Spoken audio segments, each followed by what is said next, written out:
کہ اگر ہم اس کو خود ہی پیچیدہ نہ بنائیں تو اس میں کوئی پیچیدگی نہیں ہوتی، اس کو الجھائیں نا تو بالکل الجھتا نہیں ہے۔ تو بہت ہی آسان اور بہت سے سادہ سے مذہب کو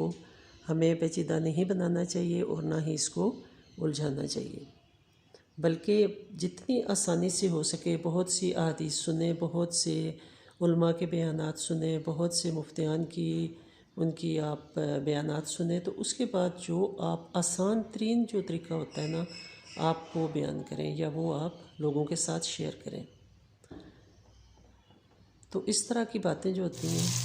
جی، تو میں آپ کو بتا رہی تھی کہ مولی کا اگر آپ نکال دیں آئل تو پھر آپ اس کا پراٹھا بنا سکتے ہیں جو مولی میں بھون رہی تھی، اور اگر آپ اس کا آئل دینے رہتے ہیں اس میں پھر آپ پیاز ٹماٹر ڈال کے بنا سکتے ہیں۔ اور یہ وہ میں نے پراٹھا بنا کے کھا بھی لیا، اور اب میں بنا رہی ہوں جی ڈنر کے لیے بھنڈی۔ آپ بھی بھنڈی ایسے بناتے ہیں؟ میں تو پہلے بھنڈی فرائی کرتی ہوں، آئل ڈال دیتی ہوں، اس میں بھنڈی ڈالتی ہوں گرم آئل میں، پھر اس کے بعد پیاز ڈال دیتی ہوں، پیاز کے بعد پھر میں پیاز کو فرائی نہیں کرتی بلکہ ایسے ہی میں پیاز ڈالتی ہوں، تھوڑی دیر کے بعد پھر ٹماٹر، اور ٹماٹروں کے بعد پھر سبز مرچیں، اور اب اس کو میں نے مسالہ اس میں مکس کر دینا ہے۔ اس میں نے کیا کیا ڈالا ہے، اس میں نے نمک ڈالا، سرخ مرچ ڈالی، تھوڑی سی میں ڈالتی ہوں اجوائن، بھنڈی اور اس طرح کی باقی چیزوں میں نمک مرچ اور ہلدی ڈال کے، اور یہ سبز مرچیں دیکھیں کاٹ کے میں نے ڈالی ہوئی ہیں یہ، اور یہ بالکل بھی کڑوی نہیں ہے، مزے کی سبزی کی طرح۔ تو اب میں اس کو ہلا جلا کے رکھ دوں گی اور یہ پکتی رہیں گی۔ تو بات ہو رہی تھی جی عقیقے کی، تو عقیقہ میں نے جیسے آپ کو بتایا 2 بکرے لڑکی کی اور 1 بکری یا بکرا لڑکی کا۔ اس میں آپ بکری بھی دے سکتے ہیں جو کہ جس نے بچے پیدا نہ کیے ہوں، یعنی 1 سال کی بکری یا بکرا، اور بڑے جانور میں بھی آپ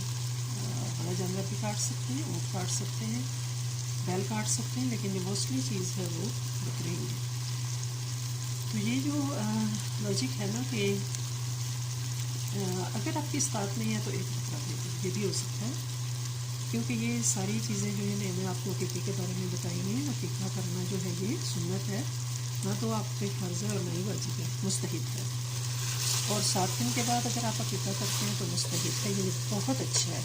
اور اگر آپ پھر 7 دن کے بعد 21 دن کو کرتے ہیں تب بھی بہت اچھا ہے، یعنی اس سے تھوڑا جیسے ہم کہتے ہیں نا بہترین، بہتر، دا بیسٹ، پھر اس کو بیٹر کہتے ہیں اور پھر گڈ کہتے ہیں۔ تو اس طرح اگر آپ 7ویں دن کرتے ہیں تو دا بیٹر، اور اگر 21ویں دن کرتے ہیں دا بیسٹ ہوگا 7ویں دن، 21ویں دن اگر کرتے ہیں تو بیٹر ہوگا، اور اگر پھر اس کے بعد آپ سال بعد کرتے ہیں تو وہ گڈ ہوگا۔ سال بعد جو علماء ہے وہ یہ کہتے ہیں کہ سال بعد آپ اس طرح کریں کہ وہ ڈیٹ آپ کو یاد ہی ہوگی جس دن بچہ پیدا ہوا ہے، تو اس سے 1 دن پہلے آپ عقیقہ رکھ لیں، تو یہ پھر سال بعد بھی وہ 7 دن بن جاتے ہیں۔ خیر، لیکن عقیقہ کرنا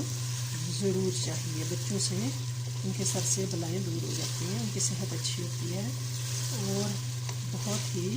ثواب کا کام ہے۔ سنت کو پورا کرنا آپ کو پتہ ہی ہے کہ مستحب ہے اور ثواب ہوتا ہے، گناہ نہیں ہوتا۔ اس طرح آپ خوشی میں اپنے رشتہ داروں عزیزوں اقارب کو آپ کھانا کھلاتے ہیں، اس کو عقیقے کو آپ نے عذاب نہیں بنا لینا کہ کوئی غریب آ ہی نہ سکے، اس کو اتنا آسان بنائیں کہ ہر بندہ وہ کھانا کھائے اور آپ کو دعا دے، بچے کو دعا دے۔ امید ہے اب آپ کو عقیقے کی اہمیت جو ہے وہ سمجھ آ گئی ہوگی، اور یہ بھی سمجھ آ گیا ہوگا کہ عقیقے کا گوشت کون کو بھی کھا سکتا ہے۔ اور ایک بات، عقیقہ کا جو بکرا ہوتا ہے نا وہ نومولود نہیں ہوتا، یعنی چھوٹا سا آپ نہیں لیتے اس وقت ذبح کر سکتے جس طرح صدقے کا بکرا لوگ کر دیتے ہیں، ایسا نہیں ہے۔ آلموسٹ جیسے قربانی کا بکرا ہوتا ہے نا اسی طرح والی کیفیت ہونی چاہیے بکرے کی، یعنی آنکھ ناک کان ہر طرح سے وہ صحت مند ہو۔ تو جو لوگ عقیقہ نہیں کر سکتے وہ کھانا کھلا دیتے ہیں کچھ لوگ، میں بھی اللہ تعالیٰ ان کی یہ خوشی بھی قبول کرتا ہو، لیکن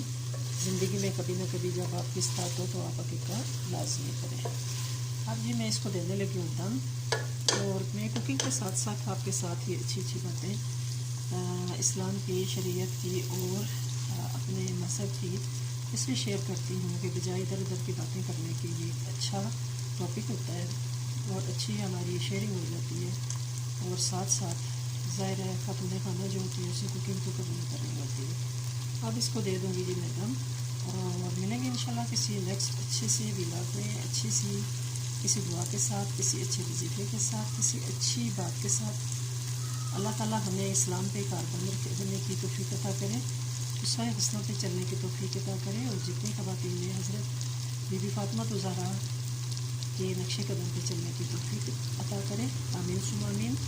ہم ملیں گے انشاءاللہ نیکسٹ ولاگ میں۔ اللہ حافظ، اسٹے بلیسڈ۔